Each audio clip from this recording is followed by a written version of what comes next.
পূর্বস্থলী ২ নম্বর ব্লকে পাটুলি স্টেশন থেকে ঝাউডাঙ্গা পর্যন্ত প্রায় ১ কিলোমিটার রাস্তার বেহাল দশা। গ্রামবাসীরা দাবি জানিয়েছে বারবার বিডিও অফিস, পঞ্চায়েত ও এমএলএ সর্বস্তরে জানিয়েও কোনো রকম সমস্যার সমাধান হয়নি। দীর্ঘ ১৩ বছর ধরে বেহাল রাস্তার, তাই রাস্তার উপর ধান গাছ লাগিয়ে বিক্ষোভ দেখালো গ্রামবাসী। পঞ্চায়েত প্রধানের সাফাই এর আগেও ব্লকে জানানো হয়েছিল, কিন্তু হয়তো নামটা কেটে দেওয়া হয়েছে। এইবার এমএলএ সাহেব কেউ জানাবেন এবং ব্লকের নতুন করে আবেদন করবেন রাস্তার জন্য। আপনারা দেখছেন পূর্বস্থলী থেকে সুধীর সাহার রিপোর্ট, নিউজ নদিয়া এক্সপ্রেস। চ্যানেলটিকে সাবস্ক্রাইব, লাইক, শেয়ার এবং ফেসবুক পেজটি ফলো করুন আর দেখুন নিউজ নদিয়া এক্সপ্রেস। আচ্ছা, আপনার নাম? আমার নাম হচ্ছে কালীনন্দ। বাড়ি কোথায়? বাড়ি পাটুলি। ধরে এই রাস্তাটা পাকা রাস্তা ছিল, কাঁচা রাস্তায় পরিণত হয়েছে। যেই পঞ্চায়েতে আসুক, সিপিএম, বিজেপি, কংগ্রেস যেই আসুক, তাদেরকে বললেও আমরা কিছুতেই করাতে পারছি না।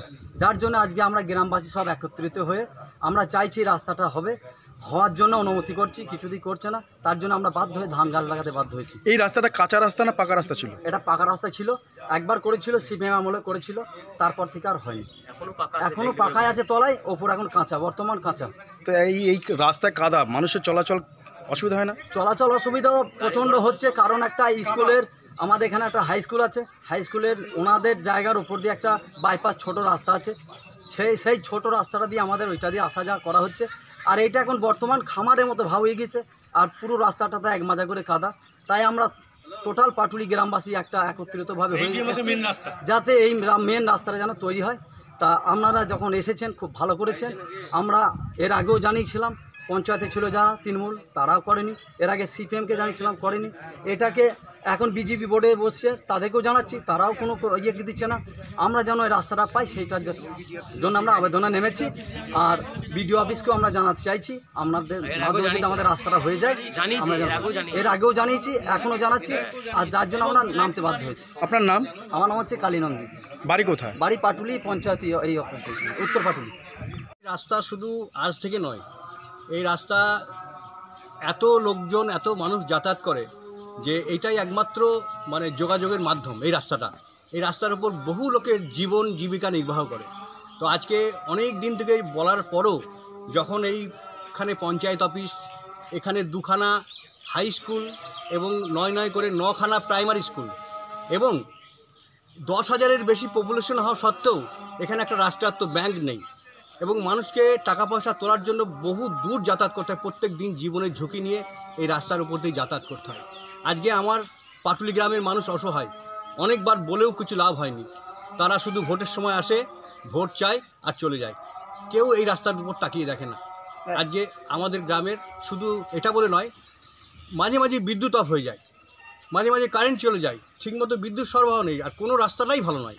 এমনকি এখানে ঘাটে যাওয়ার রাস্তা ছিল, পারাপার হতো, বহু লোক যাতায়াত করতো, সেটা বন্ধ হয়ে গেছে।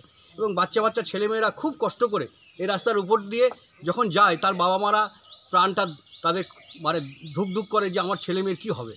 এবং এখানে আরেকটা সমস্যা হচ্ছে কি, আমাদের এখানে বহু লোক গরু মোষ পালন করে তাদের জীবিকা নির্বাহ করে, তাদেরও কোনো যাওয়ার রাস্তা নেই, তারাও এই রাস্তা দিয়ে যায়। ফলে আমার এই রাস্তা মাঝে মাঝেই বেহাল হয়ে অবস্থার মধ্যে পড়ে যায়। কিন্তু আমার এলাকার মানুষের খুব দুর্ভাগ্য যে আমরা এর কোনো প্রতিকার পাই না। আচ্ছা, আপনার নাম? আমার নাম চন্দন সাহা। আপনি কি করেন? আমি পেশায় আইনজীবী। আপনার বাড়ি কোথায়? আমার অরিজিনাল বাড়ি এখানেই পাটুলিতে, এখন কাটোয়াতে থাকি। নাম? হ্যাঁ, নামটা? চন্দন সাহা। 13 বছর ধরে কোনো সংস্কার হয়নি এবং পাটুলি পঞ্চায়েতের একটাই রাস্তা, এবং এই রাস্তা দীর্ঘ 13 বছর ধরে সংস্কার না হওয়ার জন্য কাদা মাটি জমে গিয়ে আমরা বাধ্য হয়ে ধান লাগাতে বাধ্য হচ্ছি। আচ্ছা, এই রাস্তাটা কাঁচা রাস্তা না পাকা রাস্তা ছিল? এটা ছিল পাকা, কিন্তু এতই অবস্থা খারাপ, তার ফলে মনে হচ্ছে যেন একটা জমির মতন পরিণত হয়েছে, মানুষ চলাচলের উপযুক্ত নয়। আচ্ছা, এই রাস্তাটা এখন কি অসুবিধা হয় আপনাদের এখন? কেমন? এটা তো একটাই পাটুলি পঞ্চায়েতের রাস্তা, এইটাই মেন রাস্তা। এই রাস্তার ওপর দিয়ে আমাদের 3টে office, panchayat office, post office, সরকারি বাজার এবং বাজারের কত ক্ষতি হচ্ছে। হ্যাঁ, এবং এখানে একটা গ্যাস অফিসও আছে, গ্যাস গোডাউন আছে, পোস্ট অফিস বলেছি, হেড পোস্ট অফিস। হ্যাঁ, তার ফলে এবং আমাদের এই বাজারে বহু মানে মানুষ আসতো, কেনাকাটা করতো, তার ফলে আসছে না। এই রাস্তার জন্য আমাদের ব্যবসার প্রচণ্ড ক্ষতি হচ্ছে। আমাদের এখানে বাস, দুটো বাস ঢুকতো, সেটাও বন্ধ হয়ে গেছে। আপনারা এই রাস্তার বিষয়ে আপনারা কোনো জায়গায় অভিযোগ করেছিলেন? আমরা বিডিও অফিসে গিয়েছি 3 বার, বিধায়কের কাছে জানিয়েছি। এর আগে তৃণমূল পঞ্চায়েতে আমরা 5 বার দরবার করেছি। হ্যাঁ, আবার বিজেপি পঞ্চায়েত হয়েছে, সেখানেও আমরা জানিয়েছি, আরও জানাবো। আচ্ছা, এই বিষয়ে এখন আপনারা কি ভাবছেন, কি করবেন এখন? এই বিষয়ে আরও একবার জানাবার পর যদি আমরা দেখি 24 সালে আসছে, সামনে 24 সাল আসছে, 26 সাল আসছে, 26 সালে আমাদের বিধানসভা ভোট, আমরা টোটাল পাটুলি পঞ্চায়েতে ভোট বয়কট করে দেওয়ার আবেদন করব প্রত্যেকটা মানুষকে। এইটা একটাই রাস্তা যেহেতু। আচ্ছা, আপনার নাম? আমার নাম কার্তিক চন্দ্র সাহা, বাড়ি কোথায়? বাড়ি পাটুলিতে, এবং বাজারের দোকান আছে আমার। ঠিক আছে। এটা হচ্ছে জেলা পরিষদের রাস্তা। এটা আমাদের পঞ্চায়েত থেকে এর আগেও সব কাগজপত্র জমা দেওয়া হয়েছে, আমরা শৈশবপদ করে জমা দিয়েছি রাস্তাটা করার জন্য।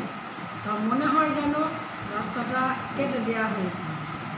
আজকে পঞ্চায়েতেও সাধারণ মানুষ, এখানে বাজারের মানুষ, মানে বাজারে মানুষ আসতে পারে না, বেচাকেনা করতে পারে না, তার জন্য এসেছিল আমাকে বিক্ষোভ দেখাই বলে। তা আমি বলেছি রাস্তাটা যতটা হয় আমি ব্লকেও জানাবো, আমি এমএলএ সাহেবকেও জানাবো। হ্যাঁ, এই পর্যন্ত যে ওনাদের জানাবো। আপনার কাছে লিখিত অভিযোগ জানিয়েছে? হ্যাঁ, আজকে লিখিত অভিযোগ জানিয়েছে। আমি ওনাদের একটা লিখিত অভিযোগে সই করে দিয়েছি, আর আমার কাছে একটা কি নিয়ে রেখে দিয়েছি। আচ্ছা, আপনার নাম?